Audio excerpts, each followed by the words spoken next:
നമസ്കാരം. US-ഇസ്രായേൽ സംയുക്ത സംഘർഷത്തിൽ പരമോന്നത നേതാവ് ആയത്തുള്ള അലി ഖമേനി ഉൾപ്പെടെയുള്ള പ്രമുഖ നേതാക്കളെ നഷ്ടപ്പെട്ടിട്ടും പശ്ചിമേഷ്യയിൽ ഇറാൻ നടത്തുന്ന ശക്തമായ തിരിച്ചടികൾ ലോകത്തെ അമ്പരപ്പിക്കുകയാണ്. പതിറ്റാണ്ടുകളായി ഇറാൻ വളർത്തിയെടുത്ത ആയുധശേഖരം കൊണ്ടാണ് ഇത്തരമൊരു പ്രതികരണം സാധ്യമായിട്ടുള്ളത്. ഇറാന്റെ ആയുധശേഖരം തകർത്തെന്ന് ഇസ്രായേലും അമേരിക്കയും അടക്കം അവകാശപ്പെടുമ്പോഴും ഓരോ ദിവസവും കൂടുതൽ മിസൈലുകൾ പായിച്ച് വൻ പ്രതിരോധമാണ് ഇറാൻ തീർക്കുന്നത്. അമേരിക്കയും ഇസ്രായേലും ചേർന്ന് ഇപ്പോൾ തുടക്കമിട്ടിരിക്കുന്ന പശ്ചിമേഷ്യൻ സംഘർഷത്തിൽ പിഞ്ചു കുഞ്ഞുങ്ങളടക്കം നിരവധി പേരാണ് കൊല്ലപ്പെട്ടുകൊണ്ടിരിക്കുന്നത്. ആക്രമണവും പ്രത്യാക്രമണവുമായി യുദ്ധം ഇങ്ങനെ നീണ്ടുപോകുമ്പോൾ ഇരുപക്ഷത്തെയും അനുകൂലിച്ചും പ്രതികൂലിച്ചും നിരവധി പ്രസ്താവനകൾ പുറത്തു വരുന്നുണ്ട്.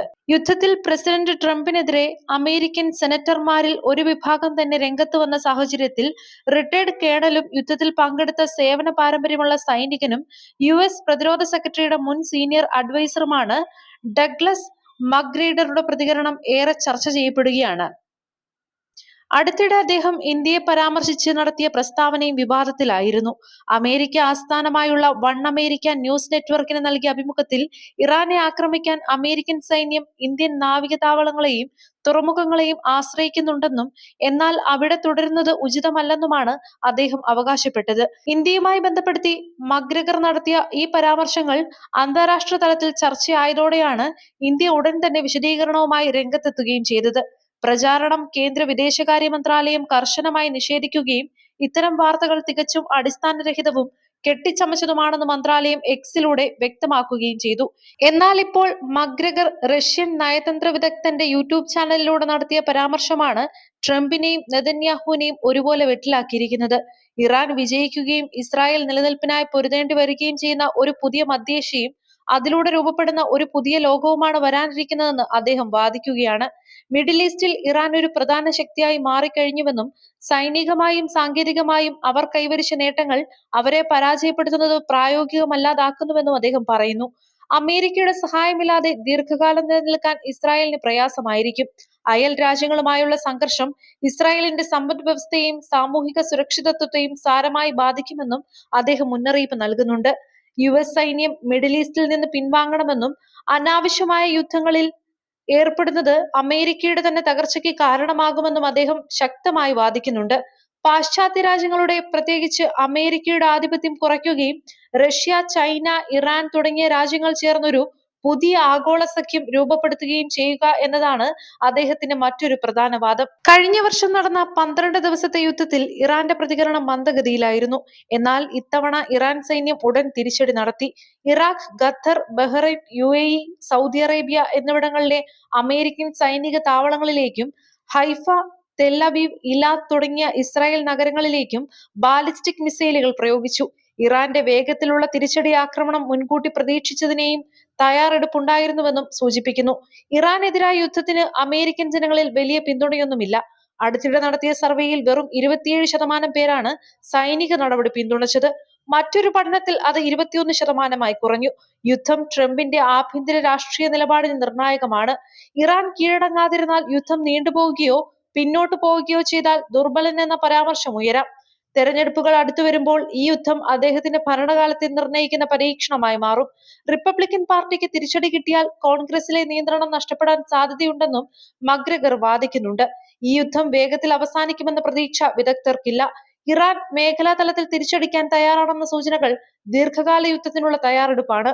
വാഷിംഗ്ടണിനും ടെൽ-അവീവിനും മുന്നിലുള്ള വെല്ലുവിളി പ്രദേശത്ത് നിയന്ത്രിക്കാനാവാത്ത അസ്ഥിരത ഉണ്ടാക്കാതെ ടെഹ്റാനിൽ സമ്മർദ്ദം തുടരുക എന്നതാണ് ചെയ്യാനുള്ള മാർഗം. ഭരണകൂട മാറ്റം അന്തിമ ലക്ഷ്യമാക്കിയതും പ്രതിസന്ധി സൃഷ്ടിച്ചിരുന്നു. 2 മാസം മുമ്പ് ഇറാനിൽ വ്യാപക പ്രതിഷേധങ്ങൾ നടന്നിരുന്നു. എന്നാൽ കർശന അടിച്ചമർത്തലിൽ ആയിരങ്ങൾ കൊല്ലപ്പെട്ടു. അതിന്റെ പശ്ചാത്തലത്തിൽ സമാനമായ വലിയ പ്രക്ഷോഭം ഉടൻ ഉണ്ടാകാൻ സാധ്യത കുറവാണ്. നേതൃത്വത്തെ ലക്ഷ്യമിട്ട് നടത്തുന്ന ആക്രമണങ്ങൾ തുടരാൻ സാധ്യതയുണ്ട്. പക്ഷേ അത് ഭരണകൂട മാറ്റത്തിന് സഹായിക്കുമെന്ന് യാതൊരു ഉറപ്പും US-നും ഇസ്രായേലിനും നൽകുന്നില്ല. ഇറാൻ ഭരണകൂടത്തിന് പിന്തുണ അറിയിച്ച് ആയിരങ്ങൾ ഇപ്പോൾ തന്നെ തെരുവിൽ ഇറങ്ങിക്കഴിഞ്ഞു. നീണ്ടു നിൽക്കുന്ന യുദ്ധം അനാവശ്യമാണെന്ന് സൈനിക ഉപദേശകർ മുന്നറിയിപ്പ് നൽകിയാൽ ട്രംപ് വിജയം പ്രഖ്യാപിച്ച് നിലപാട് മാറ്റാനും സാധ്യതയുണ്ട്.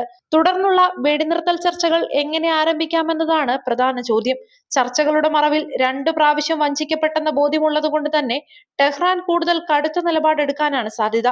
മാസങ്ങളുടെ ആസൂത്രണത്തിൽ ഇസ്രായേലും യുഎസും ചേർന്ന് ഇറാനിൽ യുദ്ധത്തിനിറങ്ങിയത് വലിയ ലക്ഷ്യങ്ങൾ മുന്നിൽ കണ്ടാണ്.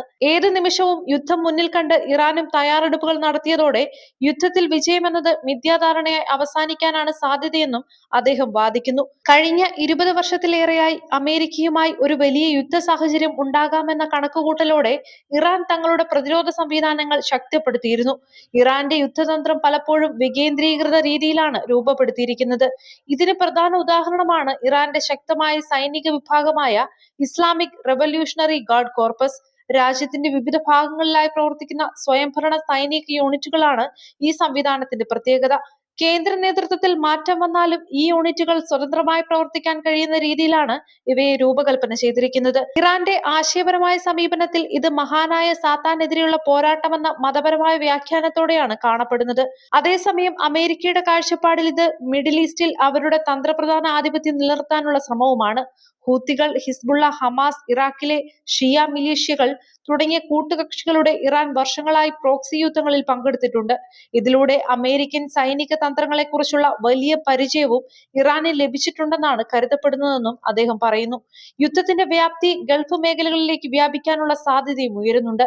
Saudi Arabia, UAE, Qatar, Bahrain എന്നിവ ഉൾപ്പെടുന്ന ഗൾഫ് കോർപ്പറേഷൻ കൗൺസിൽ രാജ്യങ്ങളുടെ നിർണായക ഊർജ്ജ അടിസ്ഥാന സൗകര്യങ്ങൾ ഇറാന്റെ ലക്ഷ്യങ്ങളിൽ ഒന്നാകാമെന്ന ആശങ്ക ശക്തമാണ്. ഈ രാജ്യങ്ങൾ കടൽ ജല ശുദ്ധീകരണ പ്ലാന്റുകളെ ആശ്രയിച്ചാണ് കുടിവെള്ളത്തിന്റെ വലിയൊരു ഭാഗം ലഭിക്കുന്നത്. ചില രാജ്യങ്ങളിൽ കുടിവെള്ളത്തിന്റെ 60 മുതൽ 90% വരെ ഇത്തരം പ്ലാന്റുകളിൽ നിന്നാണ് ലഭിക്കുന്നത്. ഈ സൗകര്യങ്ങൾ ആക്രമിക്കപ്പെട്ടാൽ അവിടുത്തെ ജീവിതവും സമ്പദ് വ്യവസ്ഥയും താറുമാറാകാൻ സാധ്യതയുണ്ട്. രാഷ്ട്രീയമായ ചേരിതിരിവുകളും സർവേയിൽ പ്രകടമാണ്. റിപ്പബ്ലിക്കൻ പാർട്ടി അനുഭാവികളിൽ ഭൂരിഭാഗവും ട്രംപിനെ പിന്തുണയ്ക്കുമ്പോൾ ഡെമോക്രാറ്റുകളിൽ 95% പേരും അദ്ദേഹത്തെ തള്ളിക്കളയുകയാണ്. ഏറ്റവും നിർണായകമായത് നിഷ്പക്ഷ വോട്ടർമാരുടെ നിലപാടാണ്. ഇവരിൽ 72% പേരും ട്രംപിന്റെ പ്രവർത്തനങ്ങളിൽ അതൃപ്തരാണ്. യുവാക്കൾക്കിടയിലും കുറഞ്ഞ വരുമാനമുള്ള കുടുംബങ്ങൾക്കിടയിലും സാമ്പത്തിക ആശങ്കകൾ വർദ്ധിച്ചു വരുന്നതായും സർവേ വ്യക്തമാക്കുന്നു. സർക്കാരിന്റെ താരിഫ് നയങ്ങൾക്കെതിരെയും ശക്തമായ പ്രതിഷേധമുണ്ട്. 63% പേർ ഈ നയത്തെ എതിർത്തു. താരിഫ് ചുമത്താനുള്ള സർക്കാരിന്റെ അധികാരം പരിമിതപ്പെടുത്തിയ സുപ്രീം കോടതി വിധി നീതിയുക്തമാണെന്ന് 62% പേർ അഭിപ്രായപ്പെട്ടതും ട്രംപിന് തിരിച്ചടിയായി. പണപ്പെരുപ്പം നിയന്ത്രണവിധേയമല്ലെന്നും സ്വന്തം സാമ്പത്തിക സ്ഥിതി മോശമാണെന്നും പകുതിയിലധികം വോട്ടർമാർ വിശ്വസിക്കുന്നത് വരും ദിവസങ്ങളിൽ ട്രംപ് ഭരണകൂടത്തിന് വലിയ വെല്ലുവിളിയായേക്കും.